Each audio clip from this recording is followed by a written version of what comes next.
کہے کہ ہمارا رب اللہ ہے پھر اس پر جم جائے، ان پر فرشتوں کا نزول ہوتا ہے، نہ کوئی غم کرو نہ خوف، خوشیاں مناؤ جنت کی جس کا تم سے وعدہ کیا گیا تھا۔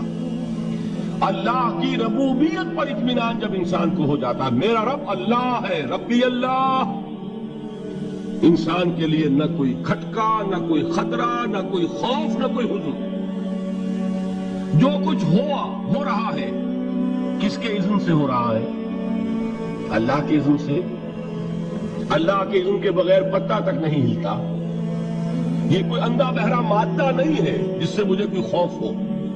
اندھا بھینسا چلا رہا ہو اس سے تو ڈرنے کا ہر انسان کو ڈرنا چاہیے، نہ معلوم کس کو ٹکر مار دے، لیکن نہیں، اس کائنات کو چلانے والا ایک سمیع و بصیر خدا ہے، وہ جو میرا دوست ہے، میرا ولی ہے۔ اللہ ولی الذین آمنوا یخرجہم من الظلمات الی النور۔ اللہ اہل ایمان کا ولی ہے، ساتھی ہے، پشت پناہ ہے، مددگار ہے، حمایتی ہے۔ بتائیے جسے یقین ہو جائے کہ اللہ میرا مددگار، اللہ میرا محافظ، اللہ میرا پشت پناہ، اللہ میرا حمایتی، اس کے لیے کوئی خوف ہوگا؟ اس سے کوئی ڈر ہوگا؟ میں مثال دیا کرتا ہوں ایک بہت سادہ پنجاب کے دیہات کی۔ تو بڑا چودھری ہے اور کوئی غریب کسان ہے۔ اس غریب کسان کے جانوروں کو ہر وقت اندیشہ ہوگا چوری کا، کوئی میری بھینس کھول کر نہ لے جائے، کوئی میرا بیل کھول کر نہ لے جائے۔ لیکن جس کے بارے میں یہ سب کو معلوم ہو کہ وہ جو بڑا چودھری ہے وہ اس کا دوست ہے، اس کی بچیا کو کوئی خوف ہوگا؟ اس کی بھینس پر کوئی ہاتھ ڈالے گا؟ اسے کوئی اندیشہ ہوگا؟ نہیں۔ کیوں؟ کہ وہ بڑا چودھری، بڑا اس کا یہاں کا سردار، جاگیردار، سب کو معلوم ہے وہ میرا دوست ہے، کوئی میرے خلاف اقدام نہیں کر سکتا۔ اس دنیا میں یہ چھوٹی سی بات اگر آپ کے دلی اطمینان اور سکون کا باعث بن سکتی ہے تو ذرا تصور کیجئے۔ میں لفظ تصور استعمال کروں گا صرف اس لیے کہ اس کا ہم جس کو کہتے ہیں ادراک اور شعور کر نہیں سکتے، اگر کے ساتھ کر سکتے۔ اگر یقین ہو کہ اللہ میرا مددگار اور یقین ہو کہ اللہ ہر آن میرے ساتھ ہے، پھر کوئی خوف؟ کس کا خوف؟ کوئی شے اللہ سے بالاتر ہے؟ کوئی قوت اس سے زیادہ طاقتور ہے؟ کوئی اس کے ارادے کو بدلنے والا ہے؟ کوئی اس کی مشیت کے آڑے آنے والا ہے؟ یہی بات ہے جو حضور نے فرمائی، یہ ایمان کا حاصل ہے لب لباب، کہ دیکھو اچھی طرح اس بات کو ذہن نشین کر لو، اگر تمام انسان مل کر تمہیں کوئی نقصان پہنچانا چاہے نہیں پہنچا سکتے، مگر جو کچھ اللہ نے لکھ دیا ہو، اور تمام انسان مل کر تمہیں کوئی نفع پہنچانا چاہے نہیں پہنچا سکتے، مگر وہ شے جو اللہ نے طے کر دی۔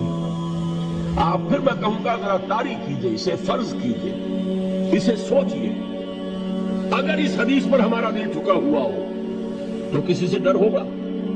یہ مجھے نقصان نہ پہنچا دے، یہ میری رپورٹ خراب نہ کر دے، یہ میری انکریمنٹ نہ رکوا دے، یہ میرا یہ نہ بگاڑ دے، یہ میرے یہ نقصان نہ پہنچا دے۔ اس کا ڈر، اس کا ڈر، اس کا خوف، اس کی خوشامد، اس کے لیے جا کر طرح طرح سے اپنی عزت نفس کو ذلیل کروانا اس کے سامنے، یہ سب کچھ کیوں کرتا ہے انسان؟ جب سمجھتا ہے کہ اس کے ہاتھ میں میرا کوئی نفع ہے، اس کے ہاتھ میں میرے لیے کوئی ضرر ہے، یہ مجھے کوئی غضب پہنچا سکتا ہے، یہ مجھے کوئی نقصان پہنچا سکتا ہے، یہ میرا کوئی کام بنا سکتا ہے، یہ میری کوئی ضرورت پوری کر سکتا ہے، اسی کا نام شرک ہے۔ جہاں آپ نے یہ سمجھا کہ غیر اللہ کے اندر کوئی طاقت موجود ہے، وہی شرک ہے۔ بتوں سے تجھ کو امید ہے، خدا سے نومیدی، مجھے بتا تو صحیح اور کافری کیا ہے؟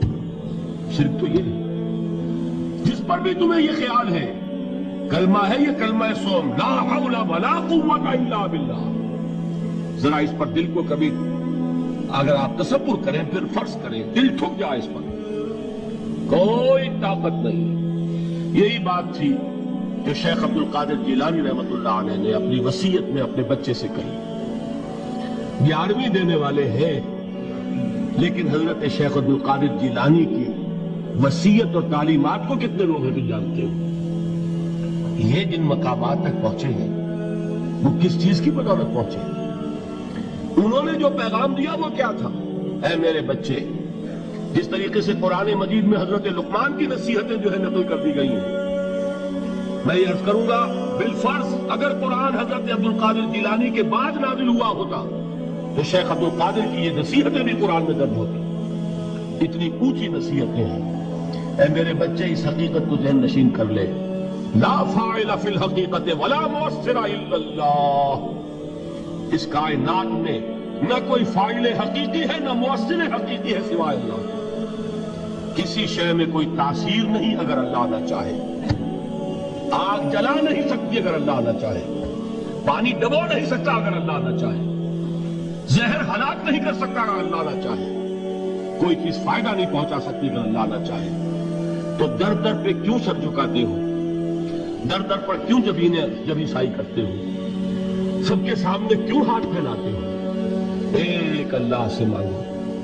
ایک اللہ کے سامنے زمین پر اپنی جبین رکھو. لا فاعل فی الحقیقت ولا مؤثر الا اللہ. نظر آتا ہے ہمیں کہ پانی پیاس بجھا دیتا ہے. پیاس بجھانے کی صلاحیت پانی میں نہیں ہے، اللہ کے اذن سے. کھانا بھوک مٹا دیتا ہے. بھوک مٹانے کی صلاحیت کھانے میں نہیں ہے، اذن رب میں ہے. دیکھیے یہی یقین تھا. حضرت موسیٰ علیہ السلام کا واقعہ یاد کیجئے. سامنے سمندر آ گیا ہے. قوم دیکھتی ہے پیچھے کہ گرد و غبار کا طوفان.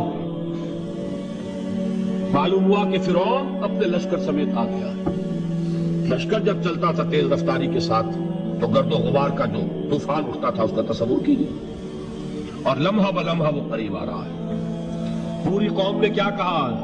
اے موسیٰ انا لمدرکون. اے موسیٰ ہم کو پکڑے گئے. قرآن مجید میں تو یہاں وہ باتیں نہیں لکھی ہیں، لیکن تورات میں یہ درج ہے کہ بنی اسرائیل جھگڑنے لگے، دست و گریبان ہو گئے موسیٰ کے ساتھ. موسیٰ ہمیں یہاں مروایا لا کر، اس سے تو ہم ہی بہتر تھے. وہاں کھانے کو ملتا تھا، زندگی تو تھی، بیگار ہم کر رہے تھے، موت تو نہیں تھی. اب جو کچھ ہوگا اس کا تصور کرو، جس طریقے سے ہمارے ٹکڑے اڑائے جائیں گے. تو لڑ رہے ہیں حضرت موسیٰ علیہ السلام سے. یہ تورات کی تفصیل ہے. قرآن میں صرف اتنا آیا ہے، پریشان ہو کر انہوں نے کہا انا لمدرکون. موسیٰ ہم کو پکڑے گئے. اس وقت موسیٰ کا جواب کیا ہے؟ کلا ان معی ربی سیہدین. نہیں، میرے ساتھ میرا رب ہے، وہ راستہ دے گا. بتائیے کہاں راستہ نظر آ رہا ہے؟ یہ ہے ایمان بالغیب. راستہ نظر نہ آئے تب اللہ پر یقین ایمان ہے. جیب میں پیسے ہوں اور تب دل کو اطمینان ہے تو ایمان کس پر ہوا؟ پیسے پر، اللہ پر نہیں. جب وسائل و ذرائع نہ ہو اور پھر یقین ہو کہ اللہ مسبب الاسباب ہے، وہ اسباب کا پابند نہیں ہے، وہ اسباب کا محتاج نہیں ہے، اسباب اس کے محتاج ہے. اگر یہ یقین ہے تو اللہ پر ایمان ہے. یہ نہیں ہے تو تمہارا ایمان اسباب پر ہے، وسائل پر ہے، ذرائع پر ہے، مادیات پر ہے، اللہ پر نہیں. اس وقت کہاں راستہ تھا؟ وہ راستہ تھا سمندر ہے اور ادھر سے لشکر آ گیا ہے. کلا ان معی ربی سیہدین. اب دیکھیے ایمان کہہ دینا آسان ہے، ہوا معکم اینما کنتم. جہاں کہیں بھی تم ہوتے ہو اللہ تمہارے ساتھ ہوتا ہے. لیکن اس کا یقین قائم ہو جائے تو زمین و آسمان کا فرق واقع ہو جائے.